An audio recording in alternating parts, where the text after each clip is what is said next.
नमस्कार, आपके साथ मैं हूं विद्यानाथ झा। दोपहर की नंबर 1 डिबेट ब्रह्मास्त्र में आपका स्वागत है। बंगाल का सियासी रण अब सिर्फ चुनाव नहीं, एक बड़ा सियासी टकराव बन चुका है। जहां एक तरफ ध्रुवीकरण की बिसात बिछी हुई है तो दूसरी तरफ नफरत बना मोहब्बत के नारों का शोर है। बंगाल में बीजेपी वर्सेस टीएमसी की जंग तो पुरानी है, लेकिन इस बार हैदराबादी भाईजान ओवैसी ममता बनर्जी पर ज्यादा ही फायर हैं। ओवैसी कह रहे हैं कि उनके नाम में बनर्जी नहीं है, इसलिए ममता उन्हें गाली दे रही हैं। ओवैसी पीएम मोदी पर भी हमलावर हैं। आरोप यह लगा रहे हैं कि पीएम मोदी ने कहा है कि साथ नहीं दोगे तो घुसपैठिया बता दिया जाएगा। तो सवाल सीधा है, क्या बंगाल में अब डर बनाम भरोसा की राजनीति हो रही है? और सबसे बड़ा सवाल कि क्या ओवैसी वाकई प्रतिनिधित्व की लड़ाई लड़ रहे हैं या फिर इस सियासी जंग में किसी और का खेल आसान कर रहे हैं? खुद को संविधान का सिपाही बताने वाले ओवैसी चुनाव आते ही मजहब का कार्ड क्यों खेलने लग जाते हैं? क्या आपकी राजनीति सिर्फ इस बात पर ही टिकी हुई है कि मुसलमान कब डरेगा और आपकी झोली में वोट करेगा? आज इसी पर डिबेट करेंगे, लेकिन सबसे पहले एक रिपोर्ट आपको दें।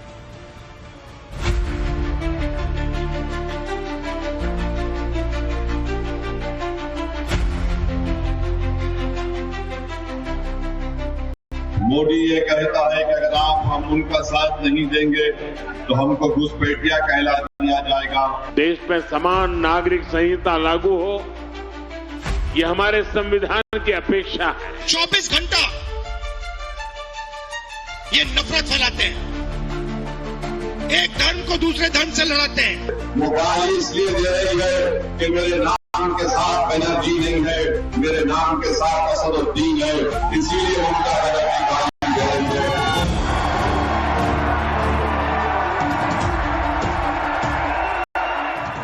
चुनावी तपिश के बीच बंगाल का सियासी पारा अपने चरम पर है।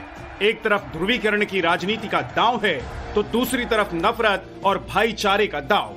लेकिन बंगाल के इस रण में बीजेपी वर्सेस टीएमसी की लड़ाई के साथ ही ममता बनर्जी बनाम ओवैसी की जंग भी उतनी ही तीखी हो चली है। बंगाल के चुनावी मंच से ओवैसी ने पीएम मोदी पर हमला बोला तो साथ ही साथ ममता बनर्जी पर बंगाल के मुसलमानों से नफरत का आरोप जड़ दिया।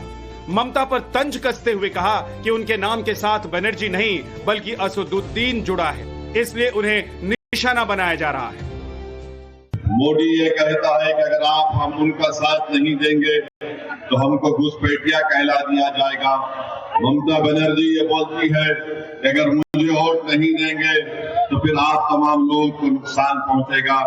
याद रखो, ममता बनर्जी और मोदी तुम दोनों भाई बहन की जोड़ी हो, मगर संविधान सबसे बड़ा हो, कोई हमको इस देश से निकाल नहीं सकता। मैं ममता बनर्जी को बोलना चाह रहा हूँ, ममता बनर्जी तुम जितना गाली दे सकते मुझे गाली दो, मैं रुकने वाला नहीं हूँ।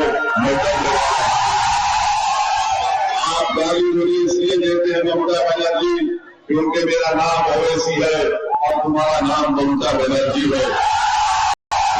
गाली इसलिए देते हो क्योंकि तुम एक अपर कास्ट की हो और मेरा ताल्लुक माइनॉरिटी से तुम मुझे गाली देती हो। ममता बनर्जी तुम मुझे गाली नहीं दे रही हो, तुम बंगाल के 27% मुसलमानों से अपनी नफरत का इजहार कर रही हो।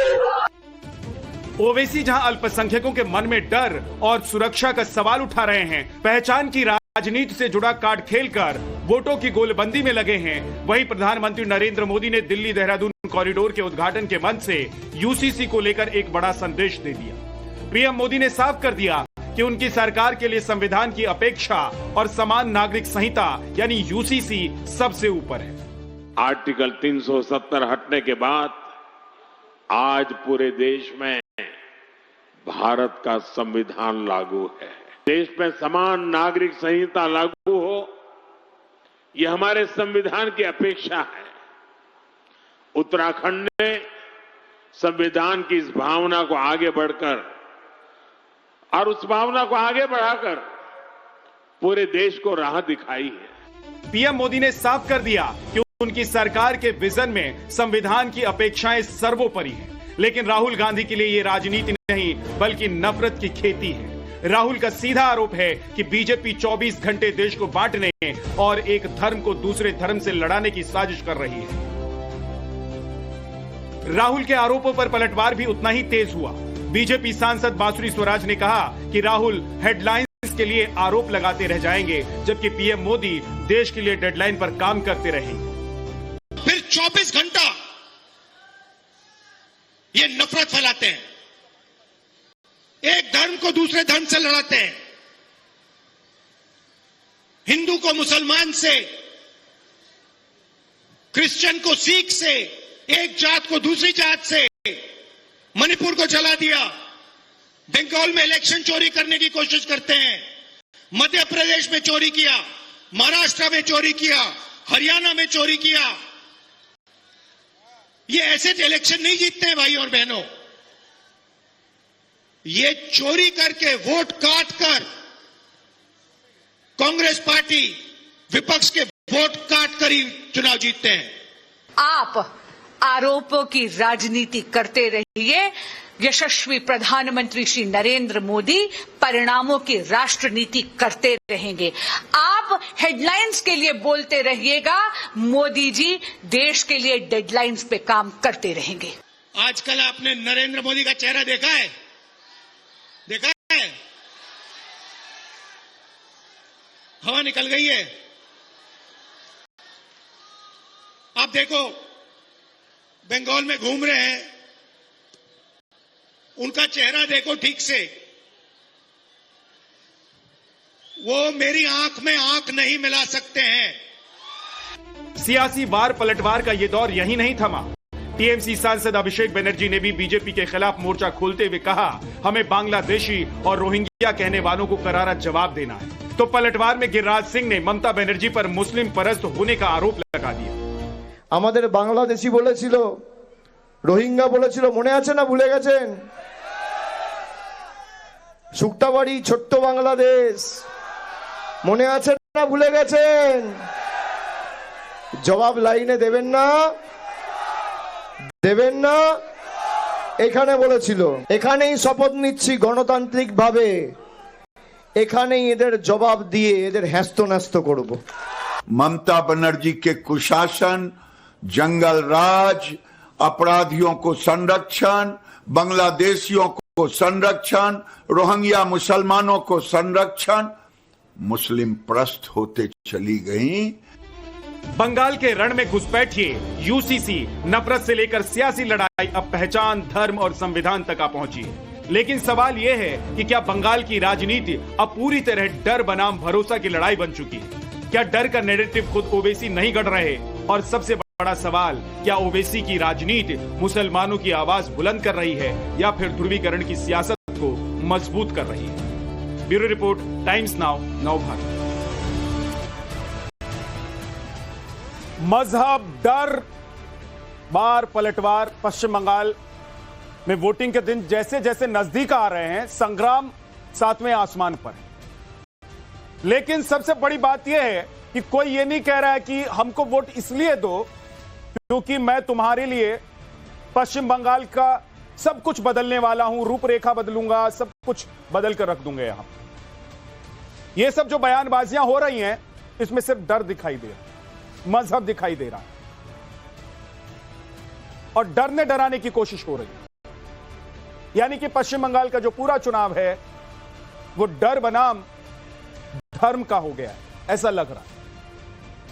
चारू प्रज्ञा बीजेपी की प्रवक्ता हमारे साथ हैं, डॉक्टर एसके दत्ता राजनीतिक विश्लेषक हैं, जगदीश शर्मा कांग्रेस के नेता, मोहम्मद नफीस अंसारी राजनीतिक विश्लेषक, बादल देवनाथ राजनीतिक विश्लेषक।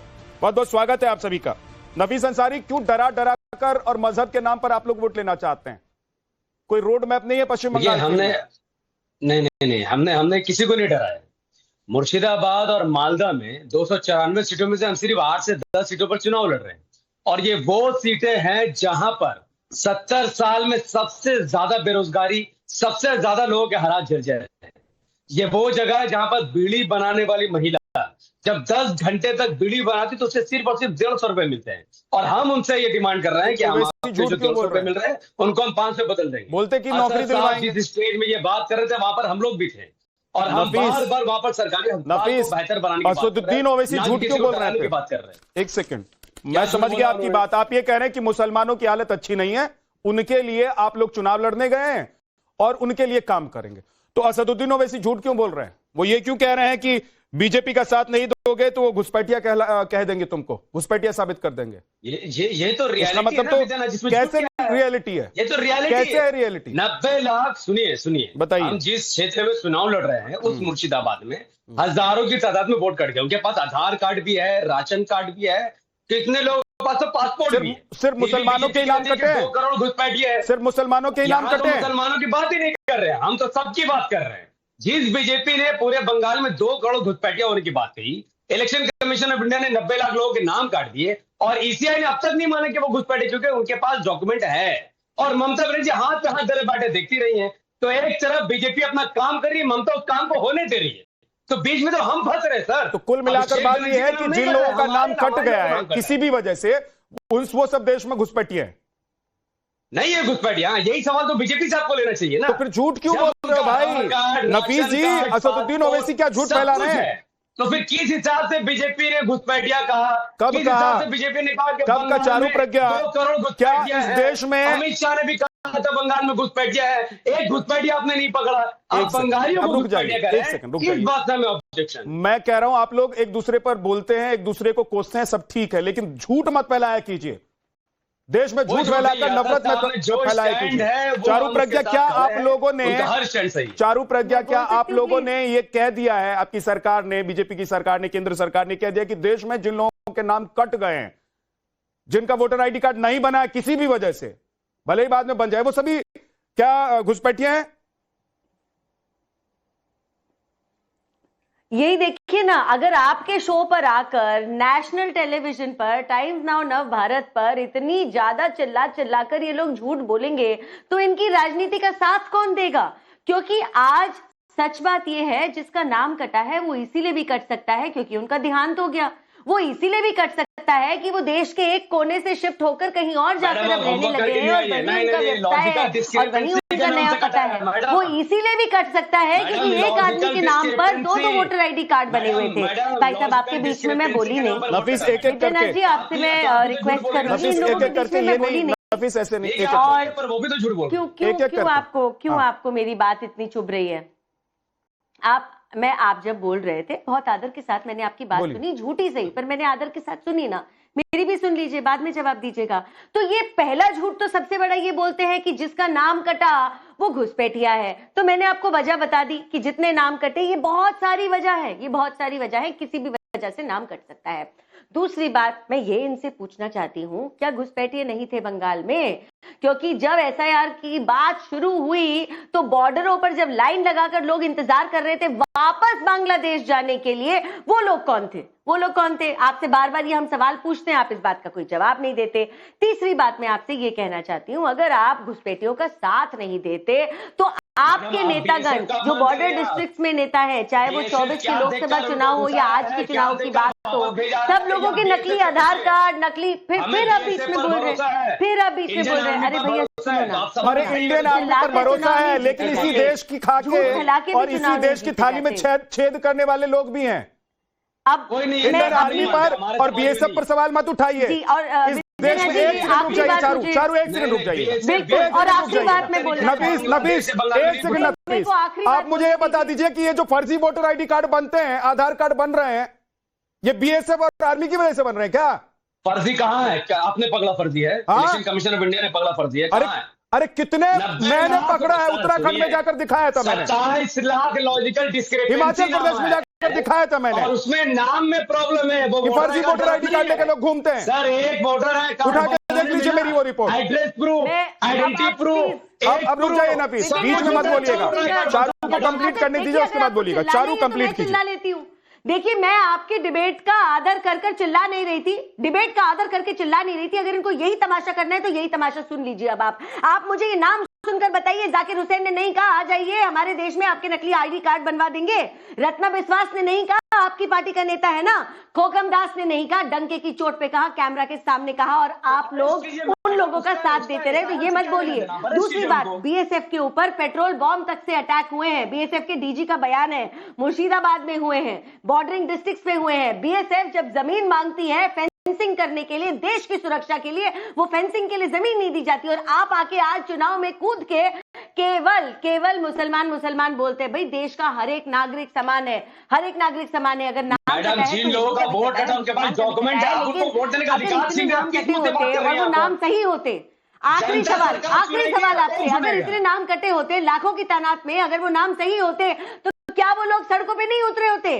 क्या आज की तारीख में वो सारे के सारे लोग विजयनाथ जी ने अपनी स्टूडियो में नहीं बुला रखे होते? 100 लोग इकट्ठा नहीं कर पाए हो, 100 लोग इकट्ठा नहीं कर पाए हो, आपने उनको 100 लोग इकट्ठा नहीं कर पाए हो।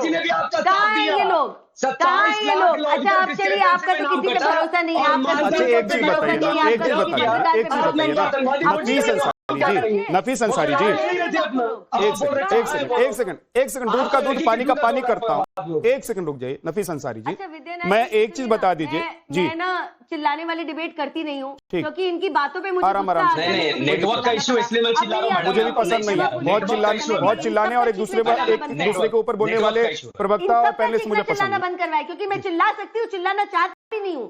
ठीक है, ओके, मत चिल्लाइए, अपनी बात आप जैसे कहती हैं वैसे कहिए, अच्छी बात है भाई। बात सुनने आए हैं, वो आपका चीखना सुनने नहीं आए हैं। ठीक। अरे एक चीज मैं जानना चाह रहा हूँ, नफीस अंसारी आप कह रहे हैं कि अगर आप मुस्लिम समुदाय से आते हैं, असदुद्दीन ओवैसी कह रहे हैं कि अगर आप मुस्लिम समुदाय से आते हैं और अगर आप बीजेपी को वोट नहीं करेंगे तो वो आपको घुसपैठिया साबित। इस हिसाब से तो असदुद्दीन ओवैसी, नफीस अंसारी और आपकी पार्टी के जितने भी लोग हैं सबको देश में घुसपैठिया साबित किया जा चुका है। आप लोग घुसपैठिया हैं, इसका मतलब?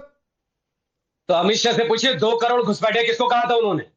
आप हैं कि नहीं ये बताइए ना, आप भी तो उसी समुदाय से आते हैं। हमें किसी को प्रमाण देने की जरूरत नहीं है। आप भी तो उसी समुदाय से आते हैं सर। डिस्क्रिपेंसी के नाम से 27 लाख वोट काट दिया और इनका वोट देने का अधिकार छीन लिया। सर मैं पूछ रहा हूँ, आप भी उसी समुदाय से आते हैं, ओवैसी भी उसी समुदाय से आते हैं। समुदाय का बात है सर, ज्यादातर मुसलमानों का नाम काटा आपने काटा जिनके पास डॉक्यूमेंट है, ज्यादातर मतलब काट दिया आपने। ज्यादातर मतलब 90 लाख में ऑलमोस्ट 27 से 30 लाख मुसलमानों का नाम कटा है। ठीक है, और जिनके पास डॉक्यूमेंट नहीं है उनका नाम तो कटा है। अगर मेरे पास नहीं होगा डॉक्यूमेंट तो मेरा नाम नहीं कटेगा ना भाई। मटुआ कम्युनिटी के लोग आप पहले पता कीजिए, मटुआ कम्युनिटी के लोग जिनके पास कोई डॉक्यूमेंट नहीं उनका नाम कटा है, वो है घुसपैठिए। लेकिन जिन मुसलमानों के पास वोट था महाराजा मुर्शिदाबाद में, उनके पास सब डॉक्यूमेंट है, पर आपने कहा इलेक्शन के बाद वोट दीजिए। इस इलेक्शन में वोट नहीं दे सकते और आप कहते हैं शांति से बात कीजिए। आप बोलना चाह रहे हैं, नागरिक का भी वोट देने का अधिकार छीन लेंगे तो हम क्या करें? ओके, जल्दी से चारू बोलिए। देखिए एक सेकंड जगदीश जी रुक जाइए, 30 सेकंड चारू बोलिए, उसके बाद जगदीश शर्मा जी। ऐसा है कि बंगाल के अंदर मुसलमान जनसंख्या 27% है पूरे बंगाल में, लेकिन जिस मुर्शिदा और मालदा की ये बात कर रहे हैं वहां 65% है। और मैंने आपको आप ही के आसपास के नेताओं के नाम गिनाए। अरे बुला के कह रहे हैं आ जाओ हमारे देश में, हमारा साथ दे दो, आपके वोटर आईडी कार्ड जाली हम बनवा देते, रेट तो मैडम लेकिन आपकी सरकार आप कार्रवाई कीजिए, आप बनवा लीजिए आधार कार्ड, 5,000 रुपए में बनवा लीजिए वोटर आईडी कार्ड। बर्बाद करना चाहते हैं आप देश को, और इसीलिए देश की जनता आपके साथ नहीं है। आप अपना अस्तित्व तो देखिए ना, लोगों ने कितना छोड़ दिया है, क्या है आपका अस्तित्व? प्रूफ लगता है, फिर चिल्लाने लगे। जब मैं आपको डेटा देती हूँ, काम की बात तो चिल्लाने मुझे बताइए। एक बात बताइए नफीस अंसारी, लगातार मत बोलिए प्लीज, मैं ऑडियो डाउन करवा दूंगा, लगातार मत बोलिए, सुनिए फिर जवाब दीजिए, जब आऊंगा आपके पास तो बोलिए। विद्यानाथ जी ये तो अच्छा डिबेट नहीं करते, तो बस चीखने आते हैं। एक बात बता दीजिए मुझे कि आपके हिसाब से मुसलमानों के या मुस्लिम समुदाय के लोगों के ही नाम काटे जा रहे हैं। पश्चिम बंगाल से ज्यादातर जो लोग इस देश में, पश्चिम बंगाल में बांग्लादेश से ज्यादातर लोग जो आकर बसे हुए हैं वो कौन है ये बताइए। मटुआ कम्युनिटी के लोग हैं, हिंदू हैं वो लोग। हाँ, तो हिंदुओं के लिए तो यहां बन गया, हिंदुओं के लिए तो और कोई जगह नहीं है, तो हिंदुओं को तो नागरिकता मिलेगी। लेकिन मुझे यह बताइए आप कि ये देश का धर्मशाला है और आप लोगों के वोट बैंक के लिए, क्या आप लोगों के वोट बैंक के लिए इस देश में बांग्लादेश से लाकर लोग बसाए जाएंगे और उनका वोटर आईडी कार्ड बनाया जाएगा? ठीक है, आप जवाब ले लीजिए। अब आप जवाब ले लीजिए। आपने कहा कि मटुआ कम्युनिटी चूंकि हिंदू है, वो बांग्लादेश चाहे उनको आप यहाँ पर अधिकार देंगे रहने का। जो पहले से भारतीय मुसलमान है, जो पहले से भारत में रहते हैं, उनका नाम अपने वोटर, उनको अधिकार की जरूरत नहीं ना, उनका ऑलरेडी अधिकार है, और कौन ऑलरेडी अधिकार है ना। हफीज अंसारी को ऑलरेडी अधिकार है, असदुद्दीन ओवैसी को ऑलरेडी अधिकार है। 27 लाख लोगों का वोटर कार्ड गलत तरीके से कटा है, लेकिन वो इलेक्शन के बाद वोट दे सकते हैं, इस इलेक्शन में नहीं दे सकते हैं, और यही डेमोक्रेसी का हत्या है। ठीक, जगदीश जी बोलिए। विद्या भाई, अभी हमारी बीजेपी की प्रवक्ता ये बड़ी परेशान थी झूठ को लेकर, वो परेशान होना भी चाहिए झूठ को लेकर। भाई वो कह रही थी राहुल गांधी झूठ बोलते हैं, कांग्रेस झूठ बोलती है, ममता झूठ बोलती है, वैसे सभी झूठ बोलते हैं। भाई मैं तुमसे एक प्रार्थना करूंगा विपक्ष से नाते, तो एक प्रार्थना करूंगा, बहुमत की सरकार आपकी, क्यों ना झूठ के खिलाफ एक कार्रवाई करी जाए। जो जनता से चुनाव में झूठे वादे करे और झूठ बोलकर चुनाव जीत जाए, और जीतने के बाद जब जनता के वादे पूरे ना करे उस पर बैन लगा दिया जाए, जुर्माना लगा दिया जाए, उसको सजा दी जाए। इस झूठ के खिलाफ तो पूरे देश को होना चाहिए, क्योंकि झूठ का सामना पूरे देश को करना पड़ रहा है। अपनी बहन से प्रार्थना करूंगा, अपने नेताओं को बताए बहुमत पे इस पर भी एक कानून बना जाए कि जो जनता से झूठ बोले, जनता भगवान का रूप होती है, उसको सारी जिंदगी चुनाव की उस पार्टी को उसको पाबंद कर दिया जाए, चुनाव नहीं लड़ने दिया जाए। बंगाल आपने डिस्कस कर लिया, क्या आपका विश्लेषण है? वाह वाह वाह। नहीं, मैं बता रहा हूँ, मैं झूठ की बात कर रहा हूँ। आपको तकलीफ है झूठ से, आज इस झूठ से पूरे देश को तकलीफ है।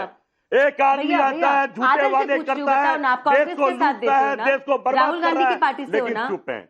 विद्या जी आप ही मुझे बता दीजिए कौन सी पार्टी से हैं भाई साहब? बिल्कुल हूँ। कौन सी पार्टी से हैं भाई साहब? राहुल गांधी के साथ है ना? अरे मैं कांग्रेस पार्टी का सिपाही हूँ, अब मैं आपसे बताने की जरूरत नहीं है, एक बात बताने की जरूरत नहीं, मैं झूठी पार्टी अरे से नहीं हूँ। भैया बोल के सुन तो लीजिए भाई मेरे भैया बोल के बात जगदीश जी, करिए, सुन सुन लो तो ना मेरी लीजिए, बात। तू मैं नहीं। हाँ जगदीश भैया, आदर के साथ आपसे पूछ रही हूँ, राहुल गांधी जी की पार्टी में हो, पहले तो मैं आपसे ये पूछना चाहती हूँ, 9 दिन पहले चुनाव में आए हैं राहुल गांधी, 9 दिन पहले, अब तक कहाँ थे? आपको पता है आप लोगों का वोट शेयर 2009 में आपका वोट पश्चिम बंगाल में 55% से ऊपर था, और 24 के चुनाव में 3% के नीचे गिर चुका है। तो आप देखिए कहां 55 और कहां 3%। स्टेडीली बंगाल के लोगों ने आपको उठा के बाहर फेंक दिया है। इस बार भी मैं जानती हूँ चुनाव हो रहे हैं, फोटो अब बहुत जरूरी है, और फोटो आपके लिए आपने 9 दिन पहले शुरुआत करी, बहुत अच्छा किया। मैं तो ये सोच रही थी कि शायद आखिर दिन ही जाएंगे, शायद नहीं पता हो है, सकता है कैंपेन के आखिरी नहीं दिन पता, ही मेरी राहुल जी वहां पार्टी जाते, पूरी सीटों पे चुनाव लड़ रही है, आपको नहीं पता है, वहां पर हम खड़े देश हैं, चुनाव लूटने नहीं गए हैं। 3%। अरे प्रधानमंत्री की थूथू मिट्टी खराब कर रहा है देश, उस प्रधानमंत्री की शक्ल देखना नहीं चाहते, उसकी चुनाव की बात करें। मेरे नेता तो क्या है, आप लोग चोरी की वोट से जीत रहे हैं, आपने महाराष्ट्र लूटा, मध्य प्रदेश, अरे जगदीश जी, बंगाल लूटेंगे, बिहार लूटेंगे, और बंगाल की जनता आपके पीछे पीछे दौड़ेगी। भाई आप तो चोरी करके जीत रहे हैं। मेरा जनता विचारधारा, मेरा नेता भारत के कण कण में है। हमारी हिमाचल में चोरी नहीं कर पाए क्या? चोरी की वोट से नहीं, हिमाचल में चोरी ये लोग नहीं कर पाए, हम नहीं कर पाए, हम चोरी करते नहीं सकते। अच्छा, हमारे नहीं, मैं बीजेपी के लिए पूछ रहा हूँ। अगर देखिए चोरी नहीं रही है, चोरी करते हैं आप। अरे भाई बैलेट पेपर से चुनाव करा लो ना, वोट काट कर, लूट कर, ये बताइए जनता आपको वोट क्यों दे? कौन सा? जगदीश जी आपकी उम्र तो इतनी है, एक सेकंड जगदीश जी आपकी उम्र तो इतनी है, आपको पता है कि ईवीएम से पहले जब वोट होता था तो बूथ लूट कर कैसे जीता जाता था, पता है ना कि नहीं पता है आपको? अरे भाई एक वोट और दशकों तक आपकी सरकार थी, यहाँ तो ईवीएम से भारत ही लूट लिया। आप लोग वहीं वापस जाना चाहते हैं क्योंकि जनता पसंद नहीं कर रही है। एक वोट लूट जाता था तो दोबारा चुनाव, पूरा देश चाहता है बैलेट पेपर से चुनाव हो, पूरा देश चाहता है। मेरा एक सवाल है प्लीज जगदीश जी से, वोट काट कर सिस्टम से एक सवाल है मेरा। अच्छा ठीक है, शांत हो जाइए, शांत हो जाइए जगदीश भाई, शांत हो जाइए थोड़े से। जगदीश भाई थोड़ा शांत हो जाइए ना, 10 का जवाब दूंगा। हाँ बीपी बढ़ जाएगा थोड़ा। देखिए क्योंकि सारे लोग सवाल हमसे ही पूछेंगे, जवाब तो मुझे ही देना है ना। बोलिए। तो मैं प्लीज जवाब दे दूं। एक सवाल भी है छोटा सा मेरा। अबे पूछना पड़ेगा भाई, आप सत्ता में हो तो सुन तो लीजिए ना, पूछ तो लिया आपने, बोलेंगी तभी तो सुनेंगे आप। हाँ अरे विद्या जी बोलिए। विद्या जी मैं तो इतने प्यार से इनसे बात कर रही हूँ। अच्छा पहली बात तो मैंने इनसे यही पूछा, इनकी ग्रैंड ओल्ड पार्टी या ग्रैंड भूतों की पार्टी जो भी है 3% वोट शेयर पर आ गई है, तब भी राहुल जी 9 दिन पहले आ गए। मैं शुभकामनाएं देती हूँ। मुझे सच में ऐसे लगा जिस दिन कैंपेन का लास्ट दिन होगा उस दिन उनका हेलीकॉप्टर जमीन पर उतरेगा। तो जल्दी आ गए, बहुत अच्छी बात है, लेकिन 9 दिन में आप क्या जादू कर दोगे? दूसरी बात, आप वोट चोरी करते कितना घूमे थे बंगाल में, बिहार में। बंद करो जगदीश भैया, चोरी करना बंद करो, हम पूरे भारत में हैं, पूरे भारत में खड़े हैं। चोरी करना बंद करो। विद्या जी, या तो आप टर्न बाय टर्न भाई जगदीश जी, आवाज मुझे अच्छा नहीं लगता है। ऑडियो डाउन करता हूँ ना, मुझे बुरा लगता है कि बुलाता हूँ फिर ऑडियो डाउन करना पड़ता है, लेकिन ऐसे आप लोग करेंगे ना तो ऑडियो डाउन करना ही पड़ेगा, ऑडियो डाउन करना पड़ेगा। एक एक करके बोलिए। एक चारू से आपने सवाल पूछा, वो जवाब दे रही है, वो जवाब दे दे, उसके बाद फिर बोलिए। झूठ सुन लेता हूँ मैं। बोलिए चारू, बोलिए। हाँ जी, अब दूसरी बात, अब ये वोट चोरी बंगाल में भी करने आ गए हैं। इन्होंने यही बात तो बिहार में करी थी और बिहार में ये सुरसुरी सी छोड़ दिए और उसके बाद गायब हो गए। पूरे कैंपेन में राहुल गांधी दिखाई ही नहीं दिए, तब आए जब कैंपेन शुरू भी नहीं हुई थी, वोट चोरी कहा और गायब हो गए। इनके अपने साथी आरजेडी वालों ने भी इनकी वोट चोरी का साथ नहीं दिया। अच्छा, बंगाल में इनकी इक्वेशन कुछ और ही है। इस बार अकेले लड़ रहे हैं, वाह वाह, अकेले लड़ रहे हैं, पर कभी ये लेफ्ट के साथ लड़ते हैं, कभी ये टीएमसी के साथ लड़ते हैं। आज की तारीख में भी इंडी ब्लॉक का सेंटर में इनका साथी टीएमसी है और बहुत खुशी के साथ ये टीएमसी के साथ यहां पर आकर खड़े हो जाते हैं। बंगाल में जाकर पता नहीं इनको क्या हो गया है। तो भाई इनकी ना नीयत साफ है, ना इनकी कोई नीति है। इनका नेता 9 दिन पहले हेलीकॉप्टर से उतर के सोचता है जादू हो जाएगा। और मैंने तो आपको आंकड़े दिए भाई, जिस पॉलिटिकल पार्टी का वोट शेयर, जिस पॉलिटिकल पार्टी की पॉपुलैरिटी आज इस लेवल पर आ गई है, आपके जीरो एमएलए हैं, शून्य अंडा, अपनी पार्टी में जीरो एमएलए हैं आपके। आप जानते हैं क्या जगदीश भैया? देश थू कर रहा है। आपको सुन के कैसा लग रहा है? आपकी पार्टी के जीरो एमएलए के बारे में पता आपको? ये टीम फाइल के बारे में अब देखिए, मैं तथ्यों पर हूँ, मैं आपको आंकड़े दे रही हूँ और आप मेरे से ऐसे बस थू जैसे शब्दों का इस्तेमाल करके बात कर रहे हैं। बताइए, टॉपिक पे रहते, टॉपिक पे रहते, आप काम की बात तो करिए ना। टॉपिक पे रहते हैं, एक सेकंड, टॉपिक पे रहते हैं। रुक जाइए चारू, थोड़ा सा आप रुक जाइए। जगदीश भाई, जगदीश जी थोड़ा रुक जाइए। जगदीश शर्मा रुक जाइए, 2 मेहमानों के पास नहीं जा पाया हूँ। बादल देवनाथ जी कहेंगे अभी तो उनकी सरकार है, उनको सबसे ज्यादा टाइम मिलना चाहिए पश्चिम बंगाल में बैठे हुए। रुक जाइए एक सेकंड, जगदीश जी का ऑडियो डाउन कर दीजिए, जगदीश जी का ऑडियो डाउन कर दीजिए। बादल देवनाथ जी, क्या पश्चिम बंगाल में असदुद्दीन ओवैसी के आने से आप लोगों की घबराहट बढ़ गई है? जबकि आप लोग तो उनको कॉम्पिटिटर भी नहीं मानकर चल रहे थे। हुमायूं कबीर और दोनों मिलकर लड़ रहे थे तो आप लोगों को लग रहा था कि वोट बैंक कट जाएगा। अब तो दोनों अलग अलग हैं। विद्यानाथ जी, सबसे पहले मैं बोलूं, आज बंगाली कैलेंडर में नया साल, हम सब बंगाल में कहते हैं शुभ नववर्ष, और इसलिए आप सभी को, आपके चैनल के माध्यम से पूरे देशवासी को शुभ नववर्ष की हार्दिक शुभकामनाएं। आपको भी सर। ममता दीदी पूरे देश के अंदर सबसे एक्सपीरियंस पॉलिटिशियन लीडर है, पॉलिटिकल लीडर है, पॉलिटिशियन भी है। ममता दीदी आज तक लेफ्ट के नेता, कांग्रेस के वाजपेयी जी, आडवाणी, मुरली जोशी, अमित शाह, मोदी, किसी को गाली दिया, लेकिन ओवैसी साहब यहाँ पर आके बोल रहे हैं ममता दीदी तुम जितने गाली दोगे उतना उनका नहीं संगठन बढ़ेगा। क्या बोल रहा है मुझे पता नहीं, लेकिन गाली का शब्द तो मैंने सुना है। टीएमसी के किसी कार्यकर्ता आज तक किसी को गाली नहीं दिया। ये गाली नहीं चलता, बंगाल का संस्कृति, बंगाल का अस्मिता है। 10 सीटों में ये लोग लड़ाई कर रहे हैं। हुमायूं कबीर का एक वीडियो निकल गया, भाजपा से 1000 करोड़ रुपया मांग रहा है, एक वीडियो निकल गया। अरे ये मुस्लिम वोट को अलग करने का कोशिश कर रहा है। ये जो भाजपा का मैडम है, भाजपा का मैडम को मुझे पता है 15 लाख का 15% नहीं मिला, 2 करोड़ का नौकरी बोल के एक व्यक्ति को नौकरी भी नहीं दिया। आज पेट्रोल का दाम 120 रुपया, गैस 1000 रुपया, डीजल 100 रुपया की डीजल, घर घर में आग जला दिया रसोई में खाने में। तो ये लोग हर दिन झूठ बोलना इन लोग का काम है। मोदी जी यहाँ पर झूठ बोलते हैं। मोदी जी बंगाल आके बंगाल के वोट मांग रहा है, लेकिन बंगाल के लोगों के लिए क्या देंगे? उनका मैनिफेस्टो क्या है? अभी तक ना अमित शाह, ना मोदी जी, ना शुभेंदु अधिकारी, ना बंगाल के लीडर कुछ नहीं बताया। मोदी जी ने बताया, बीजेपी के मैनिफेस्टो में भी है कि यूसीसी देंगे, यूनिफॉर्म सिविल कोड। घोषणा पत्र के पहले छोड़िए ना sir, 6 guarantee make in India हुआ ना, और सारी दोहरा देती हूँ अगर आपने सुना नहीं तो। दे दिया, वो भी तोड़ जाती है।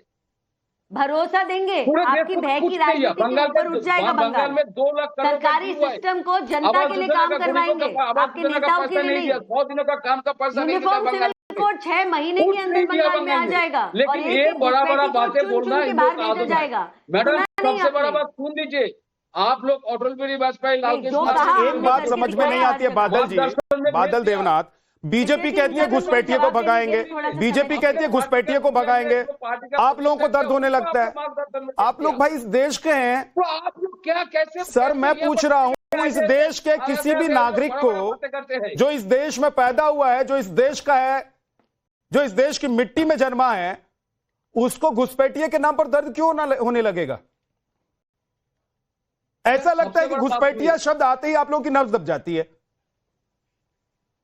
सर घुसपैठिया का मतलब क्या है सबसे पहले जानना जरूरी है। वाह, बताइए। और शरणार्थी कौन है? लेकिन बंगाल आसाम में 19 लाख के अंदर 14 लाख हिंदू का नाम नहीं है, काट दिया। आपको पता है, मुझे भी पता है। इस बार बंगाल में हिंदू को कोई चिंता का जरूरत नहीं। अमित शाह रोज हर दिन हिंदू को कोई चिंता का जरूरत नहीं, लेकिन 60 लाख हिंदू का नाम डिलीटेड हो गया, मुस्लिम 30 लाख। तो ये लोग जब 2024 में लोकसभा चुनाव में जब वोट दिया, मोदी कोई ना कोई तो मोदी जी को वोट दिया, भाजपा का तो कोई ना कोई वोट दिया। मोदी जी प्रधानमंत्री बन गए, कोई मिनिस्टर बने, सुकांत यहां से मिनिस्टर बन गए, शुभेंदु यहाँ के विरोधी लीडर बन गए। नंदीग्राम जहां पर शुभेंदु जीता वहां पर 11,000 के ऊपर लोग हिंदू का नाम नहीं है, तो ये लोग वोट नहीं दिए। इसमें कोई भी लोग भाजपा को वोट नहीं दिया, जल्दी से तो रिजाइन करो। Okay sir, okay. Modi ji resign करो। चारू जी बोलिए। झूठ क्यों बोला? और बंगाल में एक भी रोहिंग्या तो नहीं मिला। रोहिंग्या इतने सारे सवाल आपने पूछ लिए हैं, सुन तो लीजिए। हाँ चारू जी बोलिए। देखिए, इन्होंने पहली बात तो इन्होंने अपनी बात का खुद ही जवाब दे दिया। ये कोई मुस्लिमों को टारगेट नहीं करा जा रहा, जिसका नाम सूची में नहीं है किसी वजह से नहीं है, तो वो वजह जब फिक्स हो जाएगी, उनका नाम वोटर लिस्ट में आ जाएगा, तो ये हिंदू मुसलमान की बात मत करिए हमारे देश में। दूसरी बात, आप ये कहते हैं कि भारतीय जनता पार्टी ने क्या किया या क्या करना चाहते हैं, तो इस देश की जनता। अच्छा, बीच में मत बोलिए, आपको मैंने बोलने दिया था। विद्या जी प्लीज, क्योंकि मैं ना इन लोगों की तरह ना हवाई फायर नहीं करती। सर क्यों आप लोग जवाब नहीं सुनना चाहते, सिर्फ सवाल करना चाहते हैं क्या? बादल जी उंगली उठा लीजिएगा, जैसे आपको लगेगा कि झूठ बोल रही है चारू प्रज्ञा, उंगली उठाइएगा, मैं आ जाऊंगा। मालूम है हमारी आवाज सच है। डिलीटेड लोगों का नाम दोबारा आ सकता है। आपके सवालों का जवाब आपको नहीं चाहिए बादल देवनाथ? नहीं चाहिए तो बोलिए, चारू प्रज्ञा को बोलूंगा कि वो चुपचाप बैठे, मैं दूसरे गेस्ट पे चला जाऊंगा। चाहिए तो सुनिए वो बोल रही हैं, बोलिए चारू जी। जी, और मेरा बहुत आदर के साथ ये सारे विपक्षी नेताओं से ये कहना है कि अगर आपको बस बैठकर चिल्लाना है, अपने सोशल मीडिया पे बैठकर चिल्लाइए। डिबेट पर आए हैं, सवाल पूछते हैं, जवाब सुनिए, क्योंकि जनता जवाब भी सुनना चाहती है। सारे हमसे सवाल पूछ रहे हैं ना, आप जवाब सुनिए। तो जो ये कहता है कि भारतीय जनता पार्टी की सरकार ने देश में क्या किया है या बंगाल में क्या करने जा रही है, आपको याद दिला दूं, मैनिफेस्टो घोषणा पत्र आने से पहले ही मोदी जी ने अपनी 6 गारंटी बता दी थी। और वो 6 गारंटी भी बताने से पहले मैं आपको बता देती हूँ, पहला हमारा वादा है यूनिफॉर्म सिविल कोड आएगा 6 महीने के अंदर। उसके बाद जो आपने भय की राजनीति फैला रखी है, भय की जगह भरोसा आएगा। आज पुलिस से लोग डरते हैं। जब मुर्शिदाबाद में हिंदुओं के घर जलाए गए, कलकत्ता हाईकोर्ट ने यह कहा कि पुलिस कहां थी। पुलिस ने साथ दिया गुंडों का, उन लोगों का जो घर जला रहे थे, इसीलिए ये हुआ आज। तो ये भय की राजनीति पे पूर्ण विराम लगा दिया जाएगा। उसके बाद जो सरकारी लोग हैं ना, वो जनता के लिए काम करेंगे। आरजी कार मेडिकल कॉलेज में जब रेप हुआ, प्रिंसिपल का साथ दिया आपकी सरकार ने, उस बच्ची का, उसके परिवार का साथ नहीं दिया जिसने सब कुछ खो दिया। प्रिंसिपल का साथ दिया, उसको वापस ले आए, उसको आज भी मतलब ताज पहना के अपने पास बिठा रखा है। ये आपकी सच्चाई है, इस पे पूर्ण विराम लग जाएगा। और जितने आपके करप्ट लोग हैं ना, जैसे पिछली बार आपने शेर शाहजहां को सामने नहीं आने दिया, उसको छुपाए रखा, इतना आपने छुपाए रखा कि वहां पर आए हुए ईडी सीबीआई के भी जो ऑफिसर्स थे, उनकी गाड़ी के ऊपर हमला हुआ, पत्थरबाजी हुई, उस सब चीजों का इलाज अब इस बार कर दिया जाएगा। और सबसे बड़ी बात यह है, 7th पे कमीशन बंगाल में लागू हो जाएगा। अरे भाई, आप तो चाहते भी नहीं कि बंगाल के लोगों का मुफ्त में इलाज हो। आयुष्मान भारत जैसी योजना को भी आपने बंगाल के लोगों से दूर रखा हुआ है। पूरा देश मोदी जी के साथ इसीलिए खड़ा है क्योंकि हम जो कहते हैं वो हम करके दिखाते हैं। गारंटी देते हैं ना, पूरी करते हैं। मोदी की गारंटी का मतलब यह है गारंटी पूरी होने की गारंटी। ओके, एसके दत्ता जी आ रहा हूं, एक सेकंड रुक जाइए। एसके दत्ता जी भाई, अगर एक तरफ सही बात यह है कि चाहे वो एमआईएम के प्रवक्ता थे या बादल देवनाथ हैं जो टीएमसी की तरफ से बोल रहे हैं, वो कह रहे हैं कि भाई इतने सारे लोगों का नाम काट दिया, तो फिर एक समुदाय को ही क्यों डरा रहे हैं आप लोग? क्यों मजहब के नाम पर लोगों को भड़का रहे हैं? क्यों आग लगाना चाहते हैं देश में? জি, सबसे पहले तो সবাইকে অনেক প্রীতি আর শুভেচ্ছা, শুভ নববর্ষ, শুভ পয়লা বৈশাখ। जय श्री राम, जय माँ दुर्गा, जय माँ काली। अब तार्किक आधार पे ही, तथ्यों के आधार पे ही जवाब देता हूँ। अगर माननीय सुप्रीम कोर्ट को लगता कि पक्षपात हो रहा है ये एसआईआर के मुद्दे पे और एक समुदाय को टारगेट किया जा रहा है, तो माननीय सुप्रीम कोर्ट तुरंत इलेक्शन कमीशन को फटकार लगाते, कटघरे में खड़ा करते और ना कि ट्राइब्यूनल का स्थापना नहीं करते। अभी अंतिम जब सुनवाई हुई तो माननीय सुप्रीम कोर्ट ने सीधा कहा कि जो भी मसले हैं, जो भी विवाद है, जो भी प्रॉब्लम है, सीधा सीधा ट्राइब्यूनल के पास जाइए, यहाँ आके वक्त बर्बाद मत कीजिएगा। दूसरी बात यहाँ पे ये है कि आप हाल फिलहाल में जब जुडिशियल ऑफिसर्स के ऊपर जब आक्रमण हुआ मालदा में, उसके बाद माननीय सुप्रीम कोर्ट का और चीफ जस्टिस ऑफ इंडिया का क्या टिप्पणी रहा है कि देयर इज कंप्लीट लॉलेसनेस इन बंगाल, और इतना ज्यादा पोलराइजेशन और इतना ज्यादा राजनीतिक द्वेष किसी भी प्रदेश पे नहीं है, और इशारा बिल्कुल क्लियर था माननीय सुप्रीम कोर्ट का। बादल देवनाथ जी को मैं सुन रहा था, वो कह रहे थे कि ममता दीदी तो कभी गाली नहीं देती है। ममता दीदी ने तो माननीय प्रधानमंत्री जी के लिए साला का शब्द भी इस्तेमाल किया है। ममता दीदी ने तो पिछले बार लोकसभा चुनाव के दौरान, ममता दीदी ने पिछले बार चुनाव के दौरान ये भी कहा था कि कंकड़ के लड्डू भेजेंगे और पत्थर की रसगुल्ला भेजेंगे ताकि प्रधानमंत्री जी का बाकी बाचा कुचा दांत भी टूट जाए। ये ऑन रिकॉर्ड है। ममता दीदी ने सरेआम कहा था रोहिंगा जावे আমার লাশের উপর দিয়ে, यानी कि रोहिंगा जाएंगे मेरे लाश के ऊपर से। ये तो ममता दीदी की टिप्पणी थी। ममता दीदी ने कहा था कि एगुलो के धर, एगुलो के मार, जय श्री राम बोलছিস, পালাচ্ছিস কেন, जय श्री राम बोलছিস, एगुलो के धर, एगुलो के मार। यही तो ममता दीदी की टिप्पणी थी। आप लोगों का मैनिफेस्टो ये क्यों नहीं हुआ कि प्रार्थना सूची क्यों नहीं लिखे, इश्तिहार क्यों लिखे मैनिफेस्टो के नाम, इश्तिहार क्यों लिखे? जानते हैं ना वो लाल इश्तिहार की कहानी 2005 में, 1905 में जब बंगाल का विभाजन हुआ था, लाल इश्तिहार की कहानी भूल गए हैं आप लोग? बंगाल विभाजन का 1905 का आपका मैनिफेस्टो का नाम इश्तिहारी क्यों है?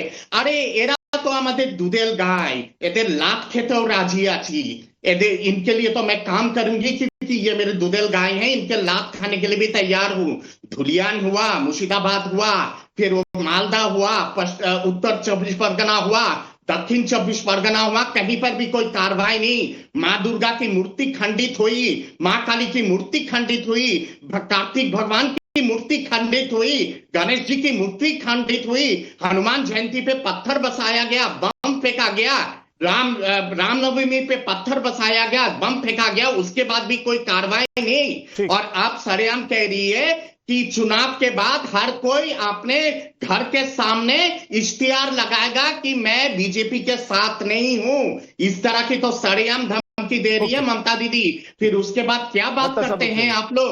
तार्किक आधार पे चुनाव लड़िए, के आधार पे चुनाव लड़िए। 15 साल का जो आपका जो शासन रहा है उसके दत्ता जी बहुत लंबा होगा।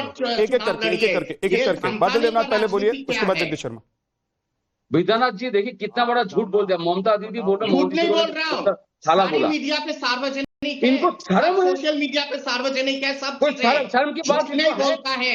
2014 से 2026 तक पूरे देश में 5 लाख करोड़ किसान आत्महत्या किया, सामने लेके आ जाए हथरस हुआ, बुलडोजर हुआ, गुजरात में हर दिन लोगों के ऊपर रेप किया जा रहा है, हत्या किया जा रहा है, गुजराकांड हुआ, लाखों लोगों को मार दिया गया, किसान आंदोलन में 700 किसान मर गया। इनका कोई शर्म की बात है? ये बंगाल के ऊपर चर्चा कर रहे हैं, लेकिन दिल्ली में खुद 700 पर किसान मर गए किसान आंदोलन में। इनको कुछ पता है हाथरस में क्या हुआ था? कुछ पता है? हर दिन दलितों के ऊपर अत्याचार होता है। भाजपा के लोग, बजरंग दल, ये लोग दलितों के ऊपर अत्याचार, मंदिर में घुसने नहीं देते। हर जगह में आप यूपी बिहार गुजरात में जाइए, कोई दलितों को मंदिर में घुसने नहीं देता है।